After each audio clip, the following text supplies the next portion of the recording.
You ever have a moment where the world keeps moving, but you're stuck, frozen in a memory you wish you could erase? It was my sister's baby shower. Balloons in soft blush pink floated above the patio. The tables were covered in floral cloths. Little teddy bear centerpieces perched at every corner. Laughter bubbled around us, the scent of vanilla cupcakes and fresh-cut roses floating through the spring air. It should have been perfect. But instead, it turned into the kind of day I can never forget, no matter how hard I try. Nia was radiant, 8 months pregnant, wearing a flowing cream dress that hugged her belly just right. Her curls were pinned up, and she kept brushing her hands over her bump like she was both proud and nervous. I stood next to her, watching as she opened a tiny pair of crocheted baby booties. Her eyes lit up. She smiled wide. For a second, it felt like maybe, just maybe, our family would get through this moment without someone ruining it. But then I saw the look on my mom's face. My mom, Darlene, sharp chin, sharper tongue, arms crossed over her perfectly pressed blouse. She had that familiar smirk, the one she always wore right before she dropped a verbal grenade in the middle of a happy moment. My stomach twisted. I knew that look too well, and just like that, she said it. She's a single mother, probably doesn't even know who the father is. My hands clenched around the edge of the plastic tablecloth. I stared at her, hoping I had misheard, but no. She said it casually, like she was commenting on the weather, like it was a joke, a punchline. Aunt Carol, Mom's younger sister, always eager to ride shotgun on Darlene's insults, chimed in, giggling. She's just collecting sympathy gifts. I swear, the laughter that followed echoed louder than it actually was. The snickers, the nervous titters. I caught eyes glancing at each other, lips twitching, someone trying to hide a smirk behind a wine glass. And Nia? Her face fell, her hands stilled over the baby onesie she was holding. Her eyes dropped, blinking too fast. Her smile cracked, just for a second before she forced it back on like a mask that didn't quite fit. I didn't say anything. I should have. God, I wanted to. But the words caught in my throat, sticky and useless. My heart pounded so loudly I could hear it in my ears. My palms went damp. I looked around, waiting for someone else to step in, to say something, anything. But no one did. Why didn't I speak up? Why did I freeze? Was I so used to Mom's cruelty that I just accepted it? Micah, my son, was sitting quietly beside me, just 8 years old but already too perceptive for his age. He looked up at me with those wide, thoughtful eyes, his brow furrowed like he was trying to make sense of what just happened. He didn't understand the words, not fully, but he understood the tone, the ugliness. I could feel heat rising in my chest, anger and shame tangled so tightly, I couldn't tell where one ended and the other began. I kept thinking, this is supposed to be a celebration. Why are we letting her ruin it? But the moment passed. Nia cleared her throat, thanked someone for a gift she hadn't even looked at. The guests moved on. The conversation shifted, but the tension hung in the air, thick and invisible. My mom smiled, satisfied, like she'd put Nia back in her place. But what she didn't know, what none of them knew, was that the most powerful voice in that yard didn't belong to her. It belonged to my son. And in just a few minutes, he was going to remind everyone what love actually looks like. The baby shower had started out like something from a Pinterest board.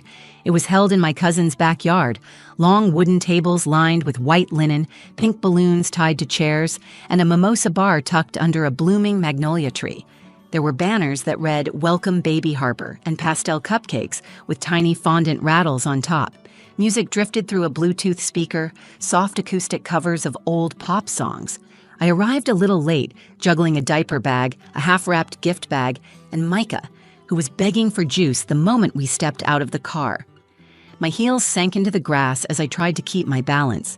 Typical me, overwhelmed, under-caffeinated, and trying to smile through it all. Still, I was genuinely happy to be there. Nia deserved this. My little sister. Nia's always been the sensitive one, the dreamer, the artist. Growing up, she wrote poetry in spiral notebooks and cried during dog food commercials. I was the older one, the mature one, the fixer, the one who knew how to keep her head down when Mom got mean. When Nia found out she was pregnant and the father ghosted her, I knew what was coming. Not from the world, but from our own family, especially from Mom. Darlene has always carried herself like she was the CEO of our lives. A woman with high standards and a sharper-than-steel voice, she's the kind of mother who sees vulnerability as weakness and makes love feel like something you have to earn. And Aunt Carol? Just a quieter version of her, echoing her opinions like a shadow with lipstick. I remember the call when Nia told me she was keeping the baby. Her voice trembled. She kept apologizing. For what? For being human? For needing help? I told her I was proud of her, that she was brave, that this baby, this little girl growing inside her, would be the best thing that ever happened to her. She cried. I did too. So when the idea of a baby shower came up, I took charge. I helped pick the colors, made the guest list, sent out the invites. I wanted to give Nia one day, just one, where she felt like she mattered, like her choice wasn't a mistake, like she wasn't alone. And for a little while, it worked. She glowed as she greeted people, her cheeks flushed and her laugh easy. Even Mom kept her opinions on a leash, for the first hour at least, but you could feel the undercurrent. It's always there with my family. The tension you can't quite name, but it pulses beneath the surface like a low drumbeat. The way people glance when someone walks away, the tight smiles, the small silences between conversations that say more than words. I was on edge, even as I smiled. My throat felt tight all afternoon, like I was bracing for impact. I kept checking on Micah, letting him sip ginger ale out of a champagne flute just to keep him occupied. He was wearing a little button-up shirt I ironed that morning, and his hair had this one curl in the front that refused to stay down no matter how much gel I used. He was my anchor, my reminder that kindness still existed, that I hadn't completely messed up at this whole parenting thing. And I think he could sense my nerves. He's always had this gift, like he reads the energy in a room better than most adults. He was watching Nia, too, watching the way her hands moved, the way she blinked too long when someone asked about the father. He didn't say anything yet, but his little body leaned into mine, like he knew something was coming. And God, something was. It happened so fast. One minute, Nia was laughing as she opened a soft pink swaddle blanket from one of our old neighbors. And the next, silence. The kind that doesn't just land, it drops. My mother's voice sliced right through the middle of the conversation like a cold wind in spring. I didn't even see her face at first, just heard the words. She's a single mother, probably doesn't even know who the father is. The laughter around us halted, not all at once, but in a domino effect. A few chuckled. A few guests looked down at their drinks, pretending they hadn't heard. Others froze mid-smile, unsure how to react. I looked at Nia. Her hands stopped moving. Her shoulders, which had been relaxed, finally, for the first time in months, tensed. She didn't even look up, just stared down at the baby item in her lap, blinking too quickly. Then Aunt Carol, of course, added her voice to the mix, like an aftershock. She's just collecting sympathy gifts. Honestly, we should have thrown her a fundraiser, not a shower. My stomach twisted. I could feel my pulse in my throat. My fingers gripped the armrest of the folding chair I was sitting in, my nails digging into the cheap plastic. Did they think they were funny? Because no one was laughing. Not really. There was a smattering of nervous giggles. Those awkward little reactions people give when they don't know whether to laugh or run. A few of our cousins shifted in their seats. One woman, I think she was a coworker of Nia's, had this polite little frozen smile like she wasn't sure if this was a roast or a party. I looked at Mom. Her face was calm, smug even. She was sipping iced tea like she hadn't just sucker-punched her own daughter in front of a crowd. God, I wanted to scream, but I didn't. I just sat there, trapped in my own skin, heart pounding, eyes stinging. The words were there, boiling inside me, sharp and loud, but they couldn't escape. My jaw clenched, my lips pressed into a line so thin I thought I might draw blood. Why did I always freeze? Why couldn't I just say something? This wasn't new. Darlene had always been like this. Finding the softest part of you and pushing on it hard. When I got divorced, she told me it was probably for the best, because I was never wife material anyway. When Micah was born, she said, I looked tired, like a girl who got pregnant by accident. And still, I let her in. Still, I sat at her table. Still, I let my son hug her every holiday. Because I wanted peace, because I wanted family, because I didn't want to be the one who blew things up. But in that moment, with my sister sitting there, humiliated, her hands still trembling over baby gifts she could barely afford to buy herself, I hated myself for it. I hated my silence. And I could feel Micah watching me. He was sitting beside me with his tiny legs swinging from the chair, his juice cup cradled in both hands, his head tilted as he looked from me to Nia, to my mom, and then back again. He didn't say anything, not yet, but there was something brewing in his eyes, a quiet kind of fire. Something told me he wasn't going to stay quiet for long, and in the very next moment, everything changed. Micah was quiet, almost too quiet. He hadn't said a word since Mom's comment. No fidgeting, no whispering about cupcakes, just sitting there, little hands folded in his lap, eyes flicking between me and Nia like he was solving a problem only he could see. Then, without saying a word, he slid off the chair. I felt the air shift. "Micah?" I whispered, reaching for his arm gently, but he shook his head, calm and serious, in a way no 8-year-old should have to be. "I have something to give Aunt Nia," he said. His voice wasn't loud, but it cut through the noise like a clear bell. All heads turned toward him. Conversation stopped mid-sentence. Forks hovered mid-air. I glanced at Mom. She looked confused. A few guests smiled, expecting something cute. Micah walked across the grass, his sneakers softly crunching the petals that had blown off the centerpieces. He stopped right in front of Nia and reached into his tiny backpack, one of those superhero ones he insisted on carrying everywhere.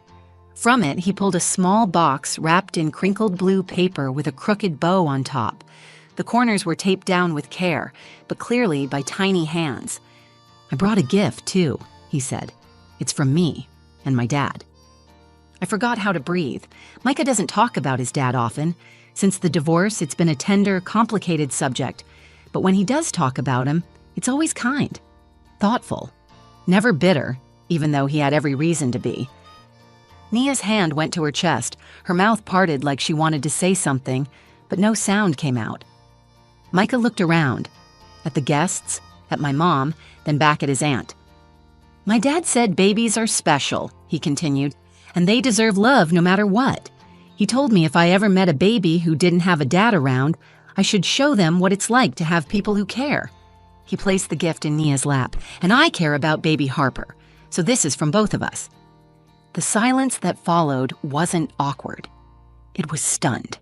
The kind of silence that wraps around a moment and holds it still, so you have no choice but to really feel it. Nia's eyes filled instantly. She didn't try to hide it. Tears rolled down her cheeks in soft, steady streaks. She opened the box slowly, carefully peeling the tape the way you do when you want to save the paper. Inside was a hand-painted baby rattle.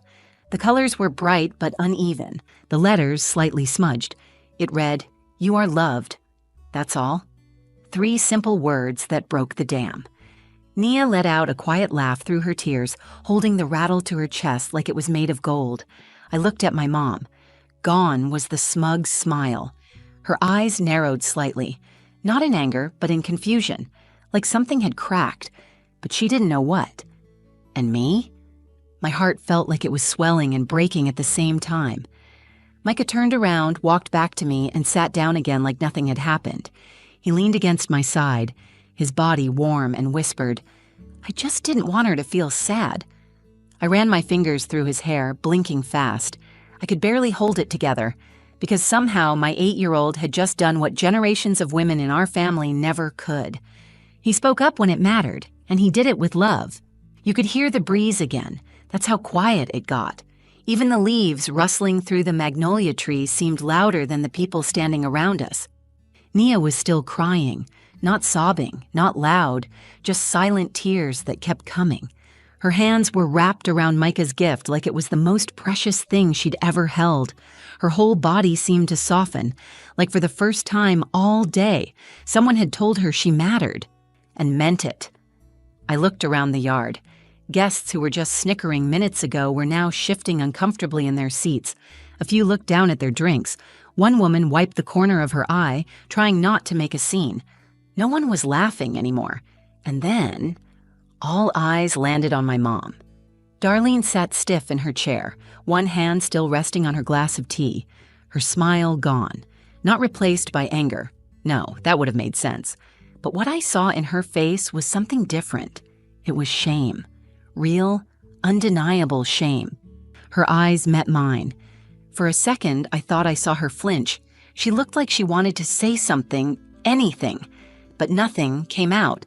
Not even the usual sharp comeback. Just silence. For the first time in my life, my mother didn't have a response.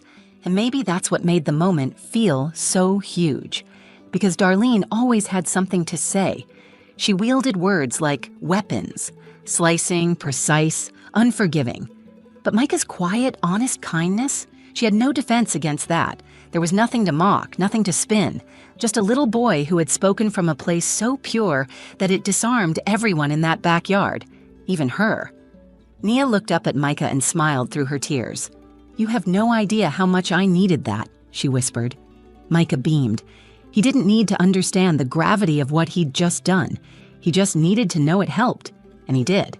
And then, for the first time in hours, I stood up. I walked over and knelt beside Nia, resting a hand on her knee. "You're not alone," I said, loud enough for everyone to hear. My voice cracked, but I didn't care. "You've never been, and no one gets to shame you for choosing to be a mom." My voice was shaking, but I felt strong. I looked directly at my mother when I said it, and for once, she didn't look back like she was challenging me. She just stared, hollow and quiet. I stood up straight and added, "This baby is already more loved than she'll ever know, and I don't care who's uncomfortable hearing that." There it was. The moment I'd waited my whole life for, not to tear my mother down, but to finally stop protecting her comfort at the cost of someone else's pain. And the most powerful part? I hadn't even been the one to start it. Micah had, my child, raised in love, through pain, through divorce and healing, had reminded everyone in that backyard what compassion actually looks like. And in doing so, he gave me the courage to finally speak. The crowd slowly began to clap. Not a dramatic movie moment kind of clap, but a real one, honest, raw. A few people came over to hug Nia. Someone passed her a tissue. A couple guests started whispering apologies. One even said, "I'm sorry I laughed earlier." That was wrong. The air shifted. Not completely, not forever, but just enough to breathe again, just enough to hope. The baby shower ended quietly. There was no big speech, no dramatic confrontation. Just soft conversations, people helping pack up leftovers, and Nia holding on to that little, hand-painted rattle like it was the most important gift she'd ever received. And maybe it was. Mom didn't say another word that day. Not to Nia, not to me, not even to Micah.